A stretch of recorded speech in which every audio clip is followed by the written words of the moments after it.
Hello students, कैसे हो सब। आशा करता हूं आप सब सुरक्षित होंगे और एक गुजारिश करता हूं आपसे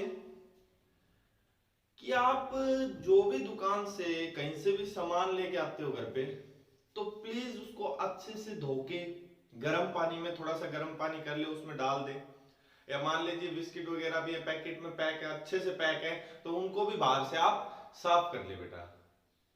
क्योंकि अब हम भी उस दायरे में आ चुके हैं जहां पर कोरोना वायरस है। अब हम खुद को सेफ नहीं बोल सकते, तो प्लीज घर पे रहें, सुरक्षित रहें और इन छोटी छोटी बातों का ध्यान रखें।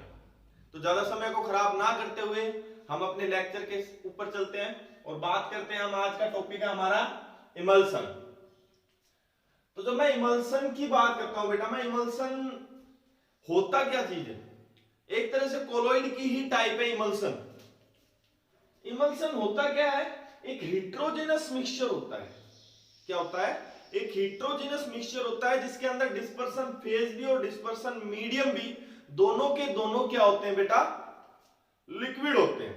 तो क्या लिख रखा है मैंने, it is heterogeneous mixture of to immiscible liquid. Immiscible का मतलब वो लिक्विड आपस में डिसॉल्व नहीं होते हैं। फॉर एग्जांपल मान लीजिए मैंने ऑयल ले लिया, या मान लीजिए आपके घर पे सरसों का तेल है, तो मैंने सरसों का तेल ले लिया, उसको पानी में डाल दिया, तो आप देखना दो सेपरेट बाउंड्री बन जाएंगी। क्या बन जाएंगी, दो सेपरेट बाउंड्री बन जाएंगी। आप बता सकते हो ये ऑयल है और ये क्या है, वाटर है। तो ये दोनों लिक्विड कैसे हैं, इमिसिबल, आपस में एक दूसरे के साथ घुल नहीं रहे। मानते हो इस बात को, यहां तक समझ में आया। उसके बाद मैं बात करता हूं इसकी टाइप्स की। इसकी टाइप्स की बात करूं तो इसकी दो टाइप्स होती है, ऑयल इन वाटर, दूसरा है वाटर इन ऑयल। मैंने बोला oil in water. Oil in water emulsion आपको पता है कि पानी के अंदर ऑयल, तो ज्यादा अमाउंट किसकी है, पानी की अमाउंट ज्यादा है, सही है ना भाई। अब पानी की अमाउंट ज्यादा है तो उसमें डिस्पर्सन मीडियम क्या होगा, वाटर होगा। मैंने आपको बताया था डिस्पर्सन मीडियम एक तरह से सोलवेंट होता है जो बेटा जी ज्यादा अमाउंट में प्रेजेंट रहता है। तो आप बोल सकते हो क्या होगा, डिस्पर्सन मीडियम क्या होगा, वाटर होगा, और डिस्पर्सन फेज जो कम अमाउंट में वो क्या हो जाएगा, ऑयल। एग्जाम्पल की बात करता हूं तो एग्जाम्पल दे रखा है मिल्क और वेनिसिंग क्रीम। मिल्क आपने देखा होगा, मिल्क के अंदर वाटर की अमाउंट तो ज्यादा रहती है और उसके अंदर जो ऑयल पार्टिकल्स रहते हैं बेटा वो क्या रहते हैं, कम अमाउंट में रहते हैं। सही है, आई थिंक यहां तक समझ में आ गया होगा। ऑयल इन वाटर इमल्सन क्या होता है, वाटर इन ऑयल, ऑयल के अंदर पानी, मतलब अब ज्यादा अमाउंट में क्या है, ऑयल को लिया है मैंने ज्यादा अमाउंट में। अब ऑयल ज्यादा अमाउंट में है तो डिस्पर्सन मीडियम क्या होगा, ज्यादा अमाउंट वाला ऑयल होगा, और डिस्पर्सन फेज क्या होगा बेटा, वाटर होगा। अब एग्जांपल की बात करूं तो बटर और कोल्ड क्रीम।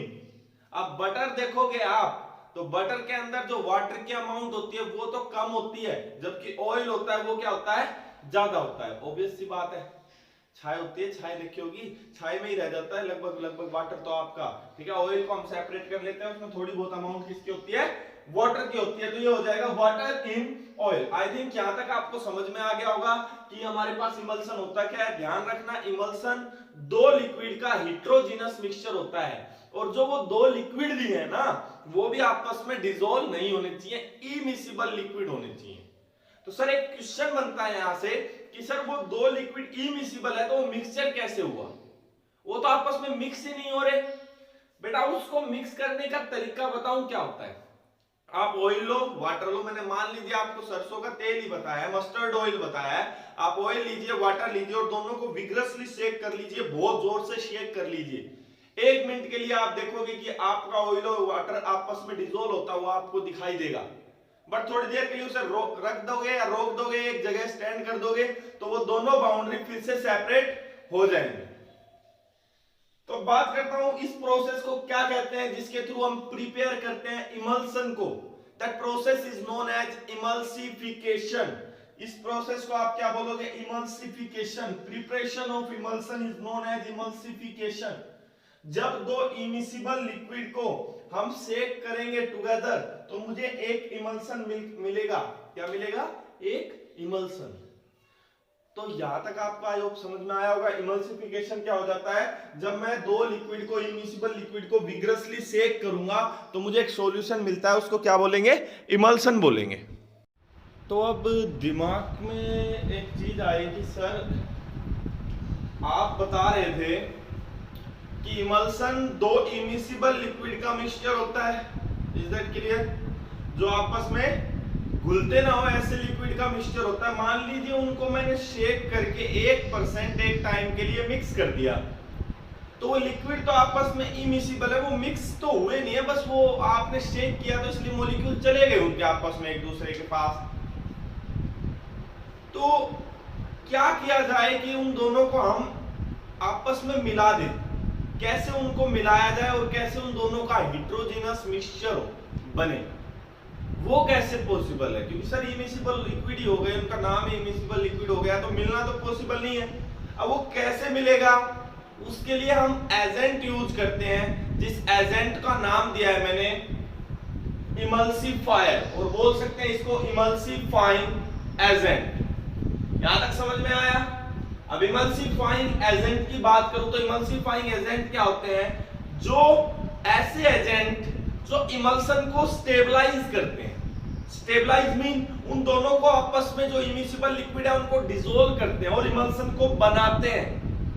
उसको क्या बोलोगे आप? Emulsifying agent. आई थिंक यहां तक समझ में आया आपको? इमल्सिफाइंग एजेंट का काम क्या होता है? सॉल्यूशन को जो हेटेरोजेनस मिक्सचर है, सॉल्यूशन नहीं बोल सकते, हेटेरोजेनस मिक्सचर है, उसको स्टेबलाइज करते हैं। अब यहां भी आपको ये चीज भी समझ में आ गई सर इमल्सन क्या होता है? टू इमिसिबल लिक्विड का हेटेरोजेनस मिक्सचर। और उसके बाद इमल्सिफिकेशन क्या होता है? इमल्सन का बनना। इमल्सिफिकेशन कैसे बनता है? मैं विगरसली दो लिक्विड्स को शेक करूंगा तो आपस में मिक्स हो जाएंगे, वो इमल्सिफिकेशन हो जाएगा। उसके बाद कैसे वो आपस में डिसोल्व रहेंगे, मिले हुए रहेंगे, उसके लिए क्या करेंगे? तो एक एजेंट डालेंगे जिसका नाम है इमल्सिफायर और इमल्सिफाइंग एजेंट। एग्जांपल है सोप और सिंथेटिक डिटर्जेंट। तो क्वेश्चन है ये कि sir how is it possible, ये जो इमल्सिफायर है ये ऐसा क्या करते हैं कि जो मेरा सॉल्यूशन है वो आपस में, जो मेरा मिक्सचर है वो जो इमिसिबल लिक्विड है उसके अंदर मिक्स हो जाते हैं, तो वो ऐसा क्या करते हैं? तो मैं उसको थोड़ा सा एक्सप्लेन करने की कोशिश करता हूं बेटा कि इस इमल्सिफायर का इमल्सन में रोल क्या है। क्या बोलेंगे? Role of emulsifier.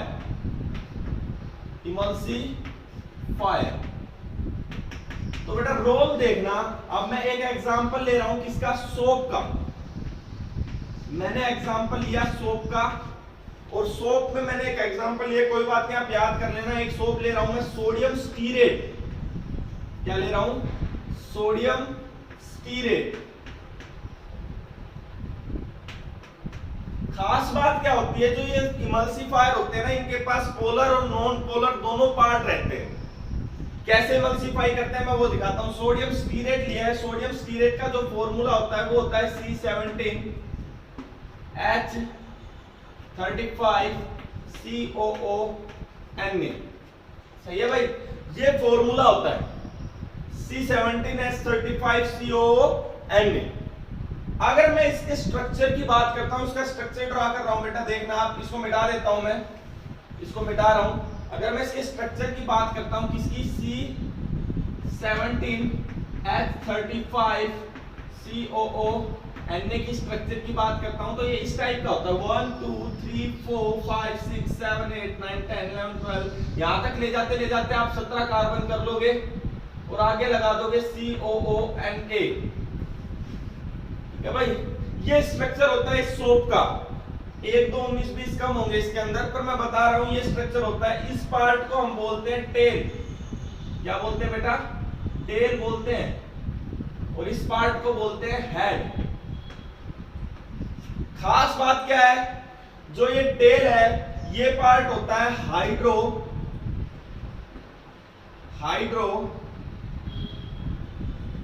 पार्ट। कहने का मतलब हाइड्रोफोबिक, और ये क्या होता है? Hydrophilic part. ये हाइड्रोफोबिक पार्ट होता है और ये वाला हाइड्रोफिलिक पार्ट होता है। फोबिक का मतलब इसको पानी से डर लगता है, हाइड्रो मतलब वाटर, फोबिक मतलब डरना, तो इसको वाटर से डर लगता है। वाटर हेटिंग स्पीसीज बोल सकते हैं, वाटर हेटिंग। और ये वाला पार्ट रहता है ये वाटर लविंग होता है। कहने का मतलब ये तो पानी के अंदर डिसोल्व हो जाएगा और ये पानी से क्या करता है, हेट करता है। तो अब क्या होगा, जो मेरे पास सॉल्यूशन था बेटा, आई थिंक यहां पर दिखाई दे रहा होगा, ये मेरा सॉल्यूशन था जिसके अंदर ऊपर तो मान लीजिए मैंने क्या ले लिया था, ऑयल ले लिया था, और ये नीचे क्या हो गया था, ये नीचे वाटर था, सही है। ऊपर ऑयल ले लिया था, नीचे क्या था, वाटर था। तो अब जैसे ही मैं इसके अंदर सोप का मॉलिक्यूल ये डालता हूं, ये सोप का मॉलिक्यूल डाला है मैंने, ना तो ये ऑयल इसके अंदर डिसॉल्व हो रहा था वाटर के अंदर, ना ही वाटर ऑयल के अंदर। रीजन क्या होता है वो बताता हूं मैं। जो ऑयल है, ऑयल और ऑयल के बीच में जो फोर्स होती है, सेम मॉलिक्यूल के बीच में जो फोर्स होती है, उस फोर्स को बोलते हैं कोहेसिव फोर्स। क्या बोलते हैं, कोहेसिव फोर्स। सेम जब वाटर के बीच में जो फोर्स होती है उसको बोलते हैं, उसको भी क्या बोलते हैं, कोहेसिव फोर्स। वो भी क्या होगी, कोहेसिव। दोनों की दोनों कोहेसिव फोर्स है। ऑयल के बीच में भी कोहेसिव, वाटर के बीच में भी कोहेसिव। और जब डिफरेंट मॉलिक्यूल हो जाए, फॉर एग्जांपल ऑयल और वाटर, इन दोनों के बीच में एडहेसिव फोर्स होती है बेटा। कैसी फोर्स होती है, एडहेसिव फोर्स। तो समझने की कोशिश करना, जो ये एडहेसिव फोर्स होती है ना बेटा, ये वीक होती है as comparison to cohesive force. आपकी कोहेसिव फोर्स स्ट्रॉन्ग होती है एडहेसिव फोर्स से, ठीक है। तो एडहेसिव फोर्स क्या है, यहाँ पर वीक है इससे, कोहेसिव से। तो इसलिए जो ऑयल और वाटर आपस में डिसॉल्व नहीं करते, क्योंकि उनके बीच में फोर्स ऑफ अट्रैक्शन क्या है, स्ट्रॉन्ग है। तो आई थिंक यहां तक आपको समझ में आया। अब काम क्या है, जैसे ही मैंने सोप इसके अंदर डाली तो ये दो पार्ट में डिवाइड है, एक तो टेल, और जो टेल है इसकी, ये टेल क्या है, पानी से डरती है, तो ये किसके साथ डिसॉल्व हो जाएगी, ऑयल के साथ। और जो मेरा इसका हेड है, ये पानी से लव करता है, तो ये किसके साथ डिसॉल्व हो जाएगा, पानी के साथ। दोनों ने एक दूसरे को क्या कर दिया, जोड़ दिया। एक पार्ट तो ऑयल के साथ डिसॉल्व हो गया और एक पार्ट किसके साथ डिसॉल्व हो गया, वाटर के साथ। तो इन्होंने आपस में एक दूसरे को जोड़ के एडहेसिव फोर्स को इंक्रीज कर दिया है। अब एडहेसिव फोर्स को इंक्रीज कर दिया तो मतलब ऑयल और वाटर आपस में एक दूसरे के साथ जुड़ चुके हैं। तो इससे क्या पता चला कि मेरा ये दोनों के दोनों आपस में ऑयल और वाटर क्या हो गए, मिक्स हो गए। किसके थ्रू, इमल्सिफायर के थ्रू, इमल्सिफाइंग एजेंट के थ्रू। तो आई थिंक यहां तक आपको समझ में आ गया होगा कैसे इमल्सन बना, इमल्सिफायर के थ्रू कैसे सोप ने एक्शन किया। तो यहां तक आपको करना है बेटा। अगर कुछ समझ में ना आए तो कमेंट सेक्शन में मेंशन कर दे, और इस टॉपिक को पढ़ के भी कमेंट में जरूर मेंशन करें कि सर हमने इसको पढ़ लिया है। थैंक यू स्टूडेंट्स, मिलते हैं नेक्स्ट लेक्चर में।